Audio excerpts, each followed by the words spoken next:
Welcome back to Primetime Muscle, friends and fans around the world. Tim Wilkins, along with the one and only Real Deal Chris Cormier. Call me Strawberry Fields this time.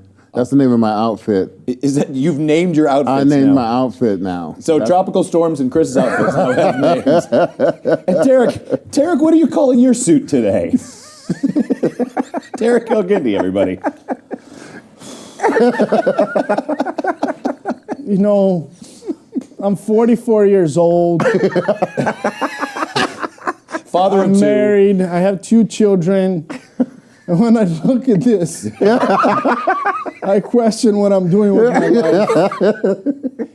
I should have been a dentist. What are you wearing? What That's am I a wearing? Velcro curtain. You don't like velvet? I mean, It gets a lot of looks when I go out in you it. look Gets a like lot of lint, too. And the girls want to rub on it. you look like a pimp from Studio 54. The girls like to rub on it when I walk by. They're like, oh, Yeah. oh. That looks good, Chris. But when they rub on Like it, I say, ow. make sure they rub the same direction or you're going to have evidence. Exactly. So guys, a lot happening in the sport everywhere. You're not going to get past this, are you? I think that there should be a proper dress code installed by Nico Zane so that you can... Nico allows me to express myself. Oh, Jesus, mother of God. So let's express ourselves about one of the rising stars in this sport. A couple years ago, I'm up there with doing a show for Gary Udit and Tony Roberts and Victoria Roberts, his wife, our good friend to the sport, Rob Wilkins, the senior editor for Muscle and Fitness, been a good friend for about 20 years, called and said, could you host, as a former Marine, or as a Marine, the NPC Armed Forces and Battle Royale and the Ben Weider, and a guy that, you know, every once in a while you see an NPC show and there's one guy that you go, dude, that guy's a pro, why is he here? That guy at that show 2 or 3 years ago was Carlos Thomas Jr. And now he's had a couple of off seasons. Now he's a pro, getting ready to make his debut. And not too long ago, Tarek, he guest posed. Were you there or did you see the pictures? I saw the pictures, and Tim, I was shocked. I'm like, if what I'm looking is real, which obviously it is, this man can be a Olympia contender because the amount of muscle he has on that frame is wow. I mean, who can outmass him? Who? I mean, he might be bigger than Nick Walker. The legs, everything, balance. What'd you think, Chris? He just might be. You know, he's still a little raw, and I mean, he knows that also. But I commend them for wanting to go to where, you know, they're not running or ducking from anybody. They got some of the top contenders in the world the last few years going into the competition with him, and he doesn't mind. And Tarek had him on the live, a way back, and I mean, he just went viral. He just went viral after that.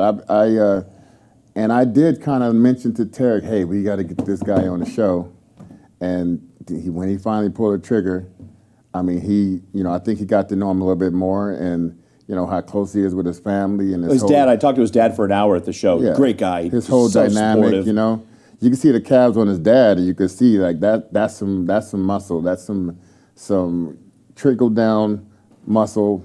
Apple off the tree. We don't all get that from our parents. All I got from my mom was big traps and a lot of anger, a lot of hostility. Bottom line, nobody should be surprised by his success.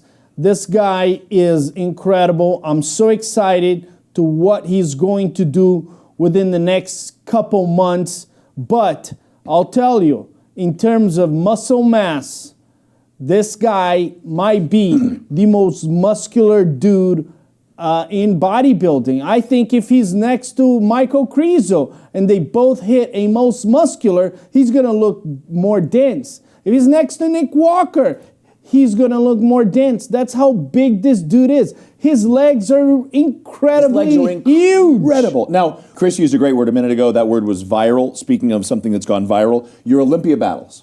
and you cherry-picked the number 1 and 2 in a couple of your battles, Bumstead and Dino. Yeah, you have, we'll talk about in another episode, we'll talk about Whitney and Missy Truscott. But you grabbed the current Mr. Olympia, Aaron Banks, and put him up against one of my favorites, who's looking to make a comeback this year, Jeremy Buendia. Jeremy. We'll hit you. You created this awesome event. Talk to us about that one. As a physique guy, I was looking forward to that one. Nobody, and I'm telling you, and Missy Truscott was on a mission, but nobody took Olympia Battle more serious than Jeremy Buendia. And the numbers, when they came out, who won Olympia Battle was 81%, Jeremy Buendia, Aaron Banks, 19%. That man was possessed. Chris, you were there. His intensity in the workout was something else. Yes, I mean, I've gotten to know Jeremy, well, actually before he was even doing men's physique, we've hung around each other. I've been in his corner for many years. But Jeremy, even over the COVID time when we weren't training in the gym, we was training, and I had trained with him, and I know we have a good rapport with each other in the gym, so he was a little ahead of Banks with that, being that he's put in that time already. But like my man Tarek says, I don't like to agree with him that many times because it brings down morale across America. But he was right. He was possessed, and he was so ready to do this and to make a splash, not only to go against the current champion and to prove himself, but to let everybody know that he's dead serious. This is not a test. This is real, and he is going to try to make a comeback, and a serious comeback at that. And he's making all the rounds. He went out to Pittsburgh. He wanted to get picked apart by the Manions and what they thought about him. And I commend him for that because that takes a lot of courage, especially someone who's been off for so long. Someone who's been off so long, who's a former Olympian, yes, a physique Olympian. Yes, best in the world. Yeah. And he created the culture as it is today in that physique category. He created that culture, whether you like it or not, whether you love him or hate him, that it is what it is. Here's my concern. Now he's got to make that splash this year, so he doesn't have to requalify though, does he? He just jumps on stage. He's already qualified. So here's my question for you, and they haven't put in the new standards yet. Those are coming at the end of the year. Trying to tone down because men's physique. I'm not just saying this out of jealousy because they're all huge. They're getting big, and the more I look at Jeremy, I'm like, man, would he make weight in classic? Much less men's physique. He's getting. How big was he at this thing? He was pretty big. The most impressive thing is he's got legs, man. That dude has legs. I mean, he was sitting there having dinner with us, and I looked at his legs, and I said, Jeremy, who the hell do you think you are, Tom Platz or something? It's like, stop working out those legs. You won't even be able to walk. He thinks that he is small, but he's freaking huge. He lost perception of how big he is. He's huge. He's like 5'7", 5'8", I think. And last check, he was somewhere between 205 and 210. Hard. But he's a smart bodybuilder. He's going to tone his shape down. He's a master at posing. He's an extremely intelligent guy. He's going to show up at this Olympia, and his look is going to be very impressive. The next year Olympia, if the criteria is a bit downsized, he's going to do. Jeremy is a master of the stage. He's a master of the stage. He understands the game. Tim, you MC shows left and right. Chris is at shows. I judge shows. I go everywhere in the world. These kids, they pose like Jeremy did. The guy has not competed. I go to like Taiwan, and these kids are doing exactly the Jeremy Buendia posing. 2 Masters Nationals in a row for me. My wife teased me because videos, back then we didn't have a couple of the guys. There was about 2 or 3 years ago now because it took an off season. I watched more Jeremy Buendia videos and worked posing and watched him walk out over and over onto that Olympia stage and just got that in my head. He was the gold standard for me. And I told him at the Olympia in Vegas 2 years ago, I said, you're the guy that if I was trying to envision how to present myself on stage, him and Ryan Terry are my guys. Absolutely. Nobody has made a mark in the men's physique category as Jeremy Buendia. So, Chris, training is always the issue for me. And Aaron Banks is deceiving to me. There's times when I'll look at a picture and go, how did you do that, getting Mr. Olympia? And then there's other times I'll look at him and go, oh, no questions asked. But you put those guys together in the gym, battling it out. How do they, we see it was 81-29 or 81-19. In your expert opinion, you watch these guys train, where does Aaron need to pick it up? It's obviously not the weight for you, it's always the connection and the intensity. Well, I think a lot of it had to do, Tim, with the time of the year it is, where they're at with preparation and all that stuff. I mean, if you think of the numbers, it sounds like a lopsided football game, right? But that's just one game. So there's a long season. It's a marathon, not a sprint. And I think when it comes time to the competition, dieted down, hardened, densified, if that's a name. It is now. If that's a word, densified the physique. And one time when they get to the Olympia, I know it's not this year, but I think next year they're gonna implement more of getting more technical with the size game. And is that a weight? It's a height and weight like classic Yeah, physique. they're going to downsize a little bit, but still, they want a aesthetically pleasing physique. They don't want people to show up with no legs. So, I mean, there's going to be some modifications. Nothing major. We're going to contain a little bit of the size.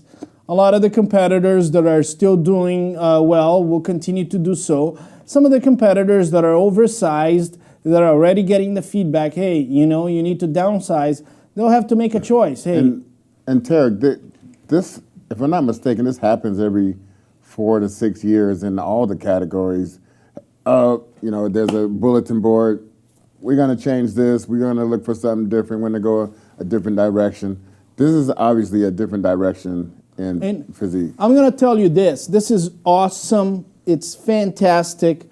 I'm very proud of being a judge, of being an official of the NPC and the IFBB Pro League, being part of the Olympia team, and being part of the changes. Because the NFL makes changes, right? They make changes on holding calls. Yearly. They make changes on pass interference calls. The NBA, they need to make changes because the flopping. Sometimes the game becomes uninteresting. Well, this isn't about interesting, and I really appreciate where this change is going, and the change needs to be in a few different categories. They make a targeting change where they say, there's a defenseless receiver, or you can't hit a certain way, you can't lead with your head, you can't leave the ground. Those are for the safety of the players. Making this change for the league, saying we want you to not get so big. We want the women in figure not to be separated and have visible striations. That is a health and safety factor as well that says, tone it down, guys. This is getting away from you. Too many people are getting too big and risking their health to achieve the gold standard. So once they say the Olympia is the gold standard and all the judging trickles down from there, that's why you guys and your judging and the criteria is so important. We are not afraid to change. We'll continue to change. In 5 years, we'll make more changes. If you look at the history of sports, baseball, they lost their prominence as America's favorite sport because they were very resistant to change. The NFL surpassed them because they changed a lot. The NBA was extremely popular in the 80s.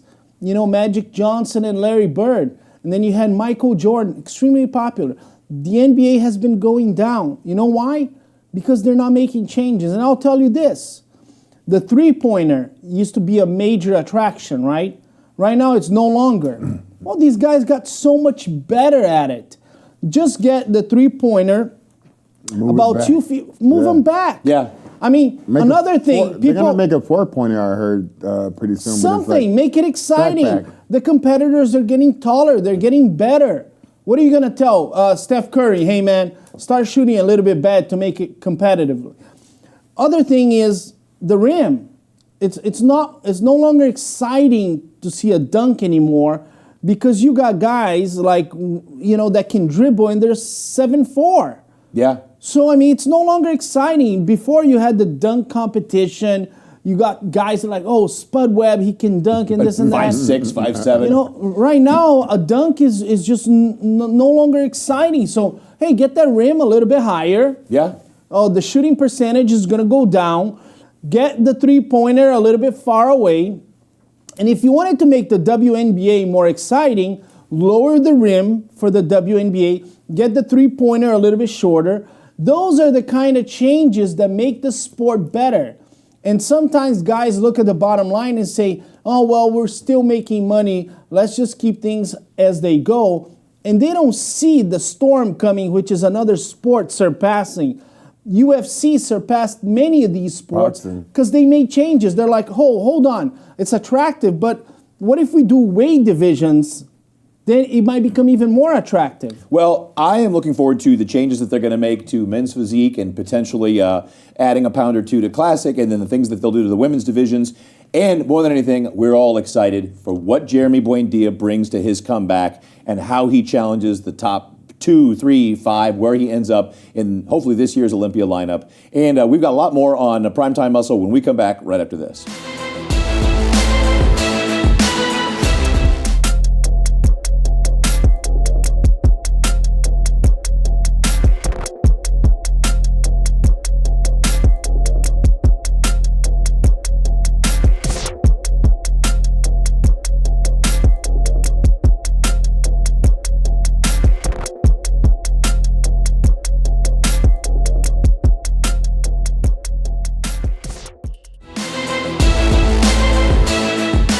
All right, welcome back to Primetime Muscle. If you're doing cardio, either increase your incline or your speed.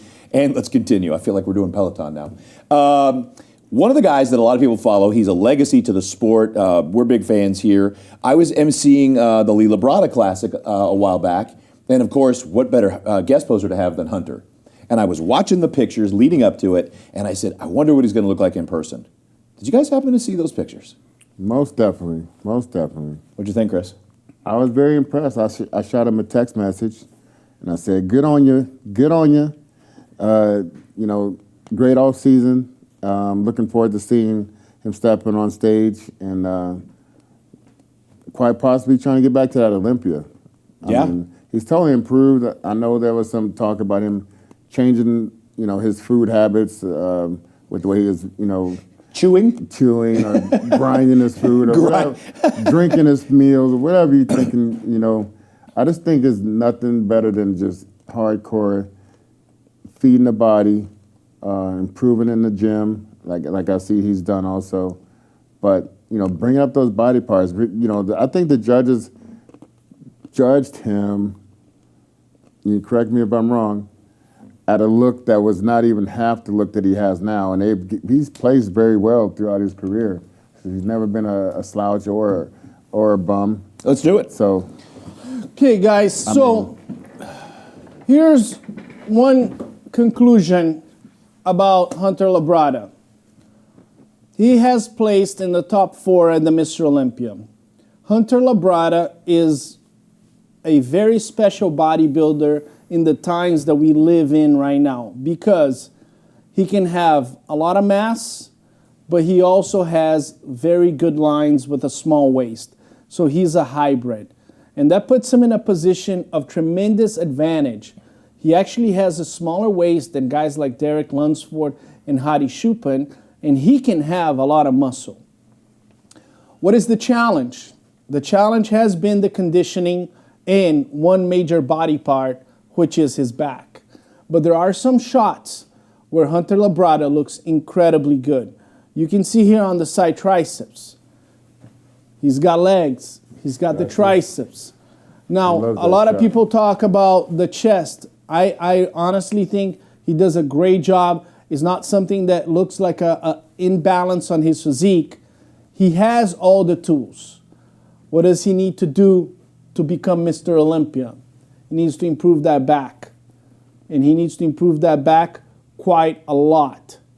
If he's going to hit a back double biceps next to Derek Lunsford, next to Nick Walker and Hadi Chupin, he's going to have a much better back double biceps. He's going to have better separation on the glutes, striated glutes, better separation on his hamstrings. It looks like there was a little bit of holding water. And Hunter is an extremely intelligent bodybuilder. He knows it. He's not panicking about it. He knows who he is. And I believe he's going to do a lot better at this Mr. Olympia. Is there a lot of pressure on him? Yes, of course there is. Your last name is Labrada. Your father is one of the greatest bodybuilders of all times. You have better genetics than your dad. And your dad placed second at the Mr. Olympia. So the expectation for a lot of people is that you will be Mr. Olympia. You have the pedigree, you have the genetics, you have everything going on for you. And people are expecting you to become that. So can he handle all that pressure? I believe he can. He's intelligent. Let's see what happens at the 2024 Mr. Olympia. Now, Chris, 23, I mean. Here's what I want you to do. Because you saw the pictures, and I look at that picture on the far left over Tarek's head, and I swear he's in that kind of condition or slightly close to it now, about 10 pounds heavier. But think about the areas where he's improved, especially the lats. But kind of walk us through your thoughts on how he compares to last year's Olympia. Well, Tim, I personally think, I got to say for one, having an injury in the chest like he has, he's such a great poser with displaying his strengths, hiding the weakness as much as possible. And you could see, like, when he goes through his poses, he's very mindful of his body the whole time. Here, as he compete, in his last few shows, he didn't display his best. Not at the Olympia last year. I don't know, like, he's done a drastic. He had one of the best off seasons out of anyone in the sport. You're going to see that, this year. But the development, the abs, the back has improved to me the most out of his whole body, and the fullness. The fullness that he's displaying these days, that's improved. Drier at weeks out, and that's what you want. You want to have a great look leading into the show where you're not stressing, trying to change a bunch of things at the last moment, that last peak week. You want to be ready already, and you're just cruising and chilling in your room. And I think he's work. His whole team here, his dad and his whole operation, it just feeds into what he's doing here and changing that lat spread right here. Well, here was what I saw. One of the big things is, and we talked about this with a lot of the top 10 to 15 last year, they were missing that mid to low back.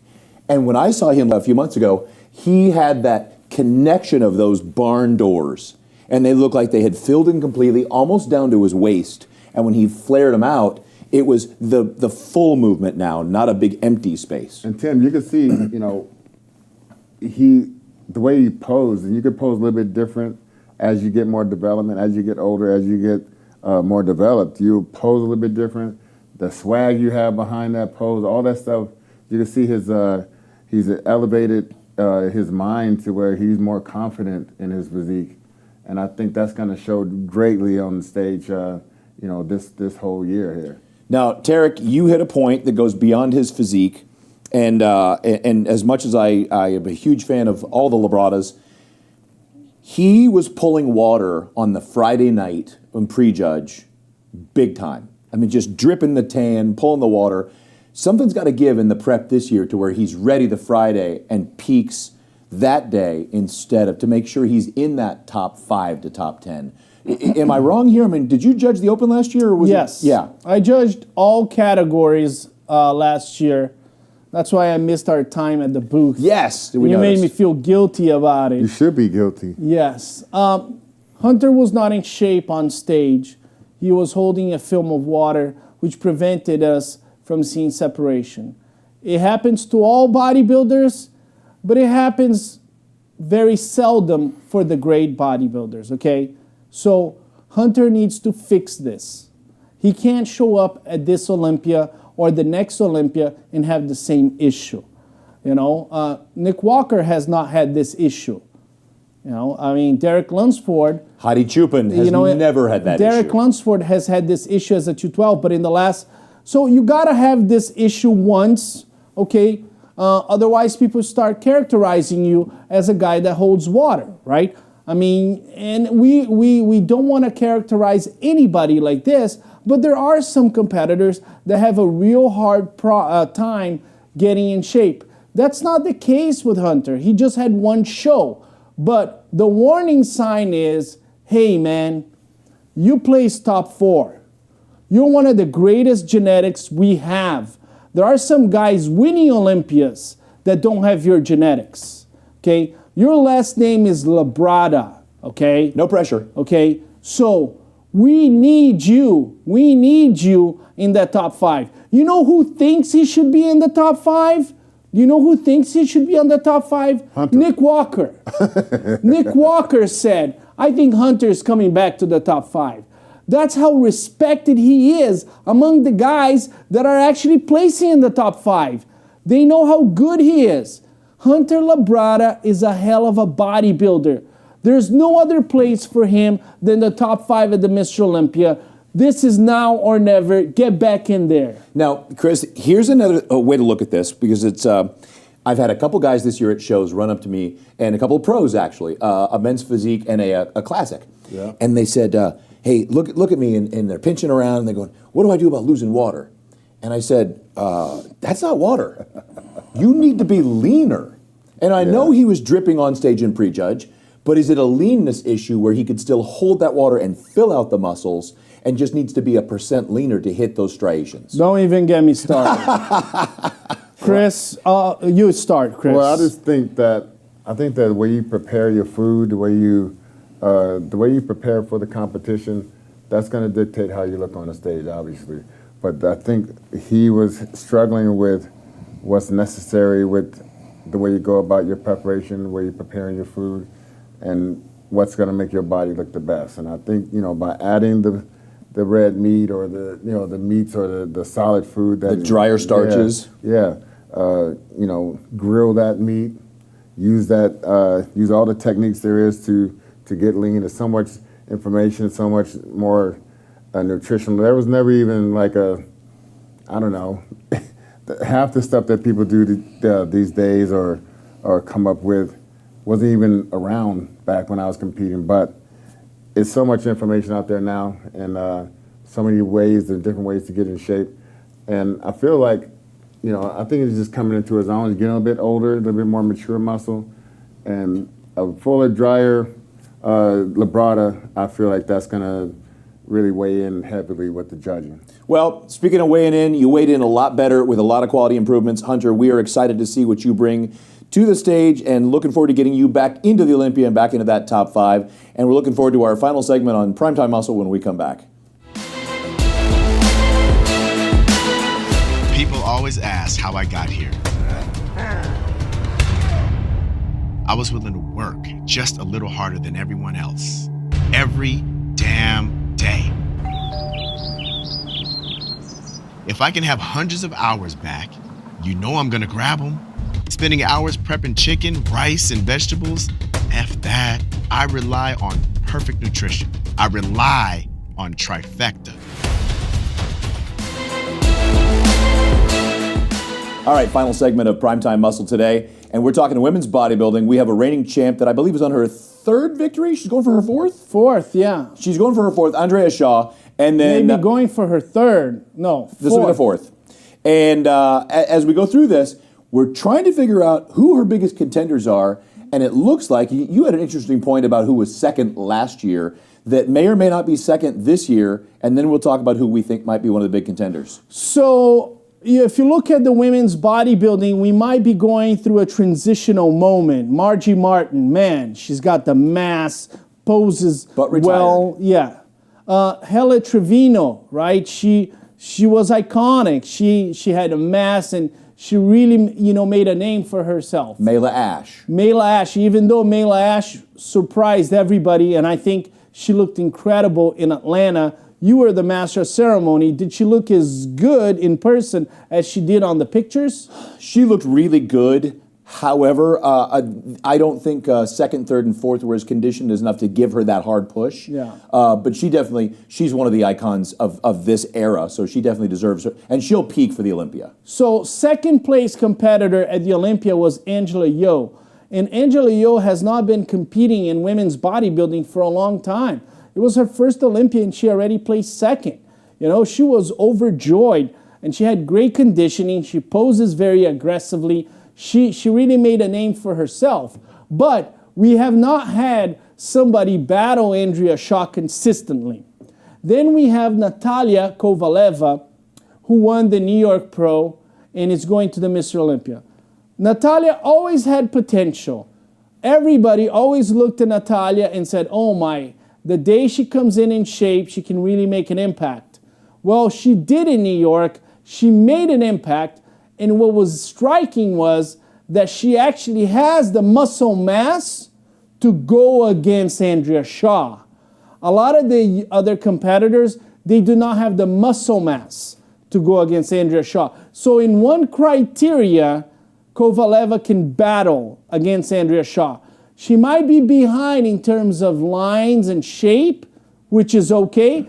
Maybe she can beat her on conditioning, but we got a competitor that once they hit a front double biceps, Andrea Shaw is not just going to overpower. Well, so this, as we look at the conditioning she brought in here at the New York Pro, and she looks at the size, you know, you talk about the difference between the lines where an Andrea Shaw might have more of an iconic Linda Murray type lines with the V taper and all the beautiful structure. We're going back here to an Iris Kyle, Vicky Gates, Yaxeni Oraken era of just mass. She looks strikingly big across the shoulders and clavicle, the legs. Everything looks big. Yeah, she is impressive, and that's what caught my attention. And I thought to myself, you know, if Angela Yo does not bring enough mass to go against Andrea Shaw, Natalia Kovaleva will become the second biggest threat or the first biggest threat to Andrea Shaw. If you look at this front double biceps and you look at the size of the arms right here and the clavicles, Kovaleva has the mass. Maybe the lines are in favor of Andrea Shaw. What Kovaleva needs to do is to pose well to minimize her waist and get those quads, flaring quads, a little bit better. Chris knows this better than anybody because he presented that kind of challenge against a lot of his competitors. This was Chris Cormier, and a lot of times competitors were trying to fight Chris Cormier. How can I beat this guy that has better genetics than me? Chris, how can somebody beat somebody that has better genetics? It's going to come from the posing, the way the presentation. You know, Angela Yo is like, to me, is the best poser in bodybuilding. And I feel like Natalia here, she's hitting that front double pose, but it's not a whole lot of thought process into how to maximize this pose. You know, right here, like she's got like a straight leg. I would feel like this leg needs to be bent. This is bent a little bit. Shift the weight into the hip. Create more of a line through the sartorius muscle going down into the ground. Both of those sartorius muscles can be flared out, but I feel like she's just, she's content with just, you know, throwing her arms up into a pose. This is a front double bicep. I mean, you can even flex through your tricep area. Like you see Andrea here, you see connection through her triceps in her front double bicep. That right there, ladies and gentlemen, is a front double bicep that someone's mastering and connecting all over their body, not just throwing up the arms and trying to say, okay, this is a front double bicep. I mean, you see the shape in Andrea right here. I mean, this is, to me, second to none right now. This is the standard in bodybuilding. I still just don't see people beating that right now. This is a different look, but it's not the look of the champion. I think the champion just still that horse that's just, they're trying to catch that horse. So now, Chris, I know it's a subtle difference, and I know it's a moment in time, but I see two things. When you talk about Natalia throwing it straight on, we could put a little curve, we could put a little angle and minimize that waist. Gonna need to. Like a physique athlete. But then as subtle as it is, look at how many knuckles we see on that front double bicep pose.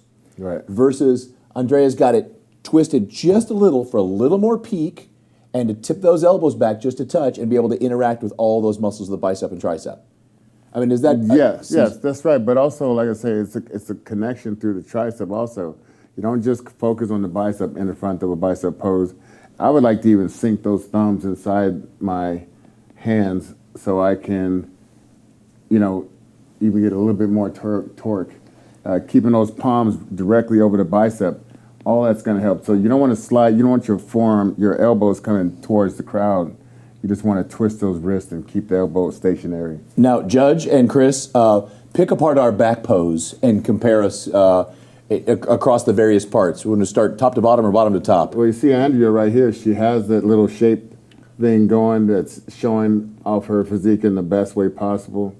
You can even get a little bit more lean in this hip right here. But, you see the back. You see she's connected in those lower lat insertion area right there. And that right there, a lot of people don't even go that far. They're thinking up in the teres minors and rhomboid area when they hit the back of a bicep. But you got to connect it throughout your whole body. And that's one thing I like to do is hit the pose, do a mental scan of your body, bring down make sure everything's intact and in place, and then do another mental scan on the way back up. And what I mean by mental scan is like making sure all those muscles are connecting and tight. And firing. And firing. Yes. Now, Tarek, talk about our back from the mid to the rear delts to the traps, rhombus. So, Steve Weinberger always says we can only judge what we see. And what we see here is separation and depth by Andrea Shaw. We are not seeing a lot of separation and depth by Natalia. Now, like Chris was saying, she might have those things, she's just not connecting. But we have to assume that she doesn't because we didn't see it. And that's how important presentation is. This is clearly a pose that Andrea Shaw is going to win. Now, one thing begs the question. Look at the separation of Natalia Kovaleva's hamstrings and glutes. It's pretty good, right? Really good. Yeah. Now, she's got good separation between hamstrings and glutes here. It almost begs the question, is she really not connecting her back? Is that why we're not seeing separation? Because she's got the separation here, right? It might be that Natalia has more separation. She has more depth. She's just not hitting it. She's flexing here the glutes, but we're not seeing that connection. We're clearly seeing that connection on Andrea Shaw. Bottom line, you're a judge. You got 7 seconds to make a decision. You can't have any compassion. Oh, you didn't hit it, but you had it. Andrea Shaw is winning this pose. Correct. And also you see the genetic gift that she has. This is almost like that is just hard to beat when you got that type of genetic. Andrea Shaw is a genetic freak. Natalia Kovaleva has some really good assets that she can challenge. But I'm going to go back to the drawing board here, and I'm going to tell you, Natalia's biggest challenge right now is not Andrea Shaw, is the posing. What Natalia needs to do is to get in front of the mirror and pose, pose, and pose. And if the better she becomes at posing, the closer she's going to get to Andrea Shaw. Well, and that's another classic lesson I picked up from Sean Ray. Pose, pose, pose brings out those fine lines and details and trains your body and trains your mind to get in there. But as you can see, even in that front double bicep, you can see Andrea Shaw is sitting her hips back away from the crowd, and she's able to connect more in her upper thigh area. And you see Natalia, her hips are still pressing forward towards the audience. Yeah. That's just not going to catch it, get it. And it's only a matter of a couple of inches, but that's making all the big difference in some of these poses. Well, guys, there's only one or two. This is the other big difficulty for the female bodybuilders is shows to qualify for the Olympia. I think the last big show they've got coming up is the Rising Phoenix. So we'll see what other magical contenders come out of the woodwork, like an Angela Yo, who was in only her second show or second pro show when she took second in the Olympia last year. And we'll see what everybody brings, what our reigning champion brings to defend her title. And we'll see all that November 2nd to the 5th in beautiful Orlando, Florida this year. As always, Leave some comments. leave some comments, like, share with your friends. And as always, thank you for joining myself, Tim Wilkins. Tara Kilgindi. Tara Kilgindi, The real deal. King of Drip. The Velvet Jacket, Dripped out. it's a hit. Trust me. Oh, and Smile. The director says smile. definitely comment and like and love Chris's coat. We'll see you next time on Primetime Muscle. Rub it.